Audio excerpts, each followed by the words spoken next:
Hello friends, मैं हूं अजीज शेख। आप देख रहे हैं मूवी स्टॉक चैनल, जिस पर आज मैं बात करने वाला हूं कई सारी मूवीज और सीरीज के अपडेट के बारे में, जिसमें सबसे पहला नाम तो obviously guardians of the Galaxy volume 3 का ही निकल कर आएगा, क्योंकि इसे लेकर एक मिस्टीरियस कास्टिंग की जो कंफर्मेशन की गई है, उसे लेकर फैंस के बीच ये बात चल रही है कि ये एक्टर एमसीयू के यूनिवर्स में कौन से कैरेक्टर का रोल प्ले करने वाला है, जिस पर मैं बस अभी आपको थोड़ी देर में ही अपडेट दे दूंगा। बाकी नेटफ्लिक्स के कई सारे प्रोजेक्ट्स की भी अनाउंसमेंट हो चुकी है, और हाँ, स्क्विड गेम के सीजन 2 की भी, और कुछ एनीमे प्रोजेक्ट्स की सीरीज की, जिनमें से लाइव एक्शन प्रोजेक्ट ज्यादा है। यानी कि बात करने जैसी कई सारी डिटेल्स है, जिस पर अब आपके टाइम को बिल्कुल भी ना वेस्ट करते हुए सीधे आ जाते हैं उन सारी की सारी डिटेल्स पर। लेकिन उससे पहले बनती है अब एक छोटी सी रिक्वेस्ट, जो है चैनल को सब्सक्राइब, वीडियो को लाइक और शेयर करने की।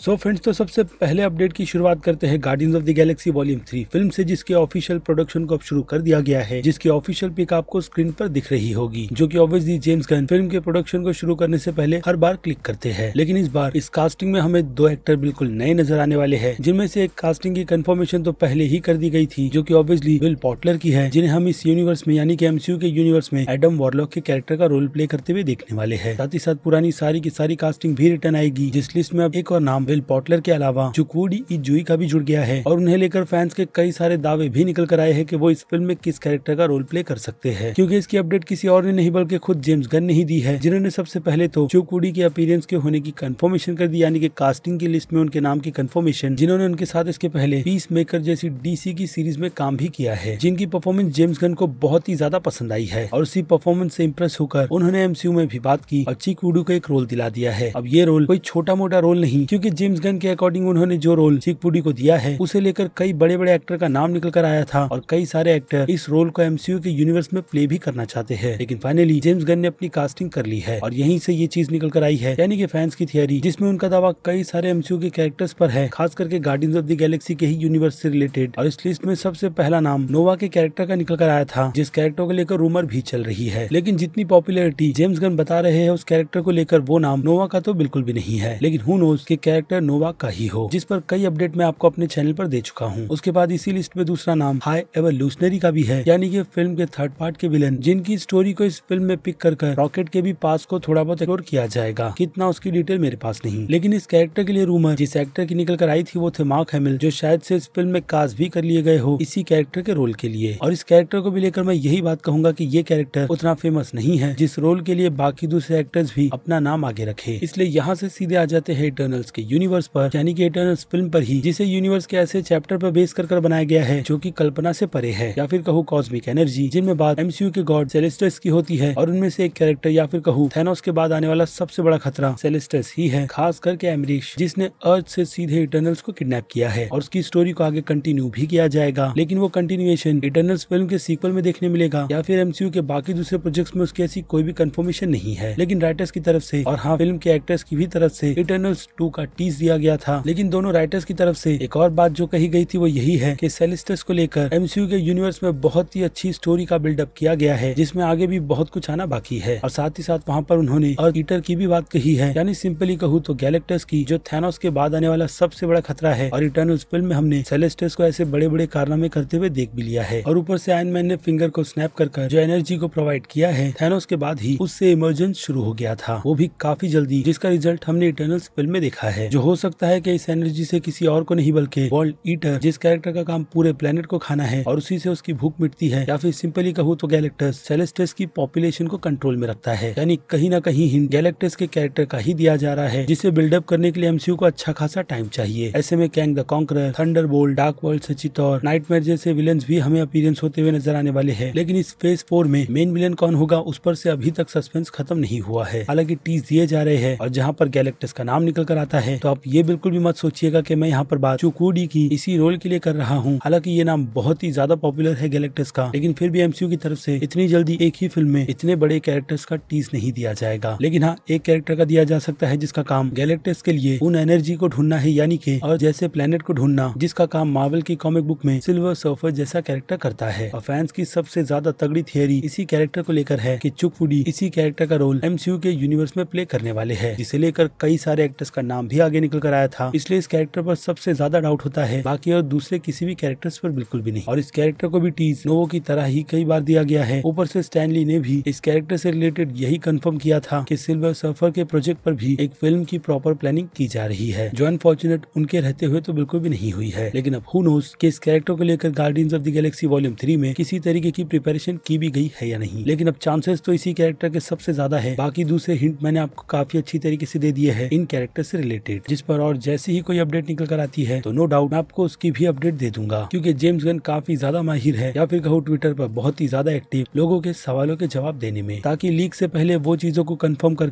फैंस को पूरी तरीके से शांत कर दे। और जेम्स गन की यही चीज फैंस को काफी ज्यादा पसंद है। तो अगर ऐसी कोई कास्टिंग की गई होगी तो डेफिनेटली उस पर जल्द ही अपडेट निकल कर आ जाएगी। लेकिन फिलहाल तो अभी बस कास्टिंग की ही कंफर्मेशन निकल कर आई है, जिससे लेकर आपकी राय आप वीडियो के कमेंट में लिखना बिल्कुल भी मत भूलिएगा। और अब बात कर ले कई सारी क्विक अपडेट्स की, तो नेटफ्लिक्स की तरफ से गंडम के लाइव एक्शन के लुक को या फिर कहो कॉन्सेप्ट आर्ट को ऑफिशियली रिवील कर दिया गया है, जो दिखने में काफी ज्यादा कूल लग रही है। आई होप ये लाइव एक्शन का प्रोजेक्ट भी बिल्कुल वैसा ही रहे। और ऐसी ही कंफर्मेशन एनीमे वन पीस की भी कर दी गई है, यानी कि सीरीज की, जिसकी कास्टिंग की ऑफिशियल कंफर्मेशन निकल कर आ चुकी है कि इस सीरीज में कौन से एक्टर किस आइकॉनिक या फिर कहो लेजेंडरी कैरेक्टर का रोल प्ले करने वाले हैं, जो डिटेल आपको स्क्रीन पर बहुत ही अच्छी तरीके से दिख भी रही होगी। उसके बाद बात करें नेटफ्लिक्स की हिस्ट्री में हिट हुई या फिर कहो ब्लॉकबस्टर फिल्म रेड नोटिस की, तो हाँ ये फिल्म नेटफ्लिक्स के लिए काफी बड़ी ओपनिंग फिल्म रही है, जिसकी ऑफिशियल अनाउंसमेंट भी खुद नेटफ्लिक्स और फिल्म के एक्टर्स की तरफ से की गई है। लेकिन नंबर कितने गिरे हैं उनकी डिटेल्स को बिल्कुल भी रिवील नहीं किया गया। और ऐसी ही डिटेल एप्पल प्लस टीवी की फिल्म या फिर कहूँ टॉम हैंक्स की फिल्म बेंच की भी निकल कर आई है, जो एप्पल प्लस टीवी के लिए काफी जबरदस्त ब्लॉकबस्टर फिल्म साबित हो चुकी है। कितनी अगेन इसकी भी ऐसी कोई डिटेल नहीं। लेकिन देखा जाए तो दोनों ही बड़ी एक्टर्स की फिल्में स्ट्रीमिंग इंडस्ट्री में बहुत ही अलग मुकाम हासिल कर रही है, जिसमें नेटफ्लिक्स की कोरियन सीरीज स्क्विड गेम अभी भी सबसे ज्यादा आगे, और अगर कहूँ हिसाब से बहुत ही ज्यादा पॉपुलर हो चुकी है, तो ये बात भी गलत नहीं होगी, जिसके हाँ सीजन 2 को भी ऑफिशियली ग्रीन लाइट मिल चुकी है। बाकी नेटफ्लिक्स की तरफ से एनीमे यू यू हास्कुशो के भी लाइव एक्शन को दी गई है, जिसे ऑफिशियली साल 2013 दिसंबर में रिलीज किया जाएगा। अब इस प्रोजेक्ट से रिलेटेड मेरे पास ज्यादा डिटेल तो नहीं, सिवाय इसकी कंफर्मेशन के कि इस एनीमे के प्रोजेक्ट पर नेटफ्लिक्स लाइव एक्शन का काम कर रहा है। उसके बाद नेटफ्लिक्स से हटकर दो बड़ी कास्टिंग के प्रोजेक्ट की बात करें तो ये नाम चेनिंग टैटम और टॉम हार्डी का है, जिन्हें एक अनटाइटल्ड ड्रामा में कास्ट किया गया है, जो कि यूएस की स्पेशल फोर्स टीम का रहेगा, यानी कि वही अफगानिस्तान वाला फंडा, जिसकी अब ज्यादा डिटेल तो फिल्म के प्रोजेक्ट को पूरी तरीके से रिवील करने के बाद ही निकल कर आएगी, उससे पहले बिल्कुल भी नहीं। लेकिन कास्टिंग दो बहुत ही अच्छी की गई है। आई होप प्रोजेक्ट भी वैसा ही हो। और बात जाए मारियो के यूनिवर्स के प्रोजेक्ट पर, यानी कि इसे बिल्ड करने के पूरे यूनिवर्स पर, तो उसे लेकर भी फैंस की तरफ से कई सारे क्वेश्चन पूछे गए थे, जिसका जवाब निंटेंडो की तरफ से डेविड गिब्सन ने दिया है, यही बात क्लियर करते हुए कि फिलहाल तो उनकी कंपनी और स्टूडियो के बीच जो अभी के लिए पूरा का पूरा फोकस किया गया है वो सुपर मारियो की एनिमेटेड फिल्म पर ही है, जिसके रिस्पॉन्स के बाद ही स्टूडियो आगे क्या करना है यही सोचेगा। लेकिन फिलहाल तो उस फिल्म में अभी के लिए पूरा का पूरा फोकस मारियो के कैरेक्टर और उसकी दुनिया पर किया गया है, ना कि दूसरे यूनिवर्स पर, जिसकी वॉइस कास्टिंग से रिलेटेड डिटेल मैं आपको दे चुका हूँ कि इस प्रोजेक्ट में कितने बड़े बड़े नामों को शामिल किया गया है, जो सच में कमाल का है। लेकिन इसी बीच एक रूमर डोंकी कॉन्ग के बन रहे प्रोजेक्ट को भी लेकर निकल कर आई है, जिस कैरेक्टर को वॉइस सेंथ रोग ही देंगे। लेकिन इस बात में कितना दम है उसकी ऐसी कोई भी कंफर्मेशन नहीं की गई। लेकिन अगर इस तरीके की प्लानिंग की गई है तो मुझे लगता है वो भी ठीक रहेगा, क्योंकि मारियो का यूनिवर्स है ही उतना कमाल का, जिस प्रोजेक्ट पर ऑफिशियली निंटेंडो और इल्यूमिनेशन स्टूडियो काम शुरू कर चुका है। उसके बाद बात करें डीसी के CW show Superman and Lois के सीजन 2 की, तो सीजन 2 को प्रीमियर नेक्स्ट ईयर के स्टार्ट यानी कि 11 जनवरी से कर दिया जाएगा, जिसके बाद हर हफ्ते इस शो के एक एपिसोड रिलीज होंगे। बाकी शो काफी ज्यादा पॉपुलर हुआ है, ये बात भी डीसी फैंस को बहुत ही अच्छी तरीके से पता होगी, क्योंकि CW वालों की तरफ से इस बार जो इस तरीके का काम किया गया है वो टीवी शो का नहीं फिल्म के लेवल का है, जिस कारण से इसका पहला ही सीजन फैंस की नजर में बहुत ही अच्छी तरीके से बैठ गया। ऊपर से इस बार CW के बाकी दूसरे शोज की तरह इस शो में एपिसोड बहुत ही ज्यादा कम थे, यानी कि इसके पहले सीजन में। आई होप ऐसी ही कंटिन्यूएशन CW वाले इसके सीजन 2 में भी रखेंगे, वरना चीजें बिगड़ते टाइम नहीं लगती।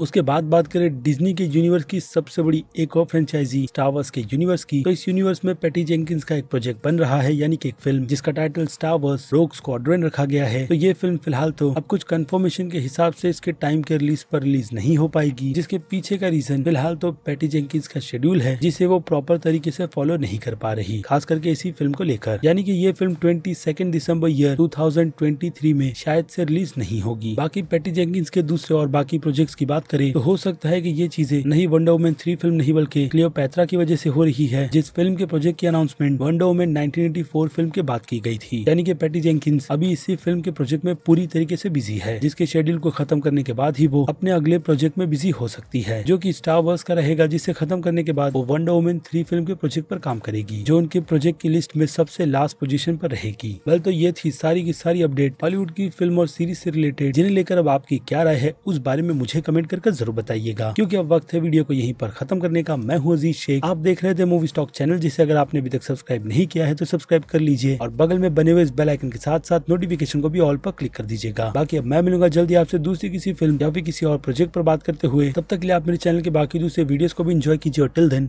बाय।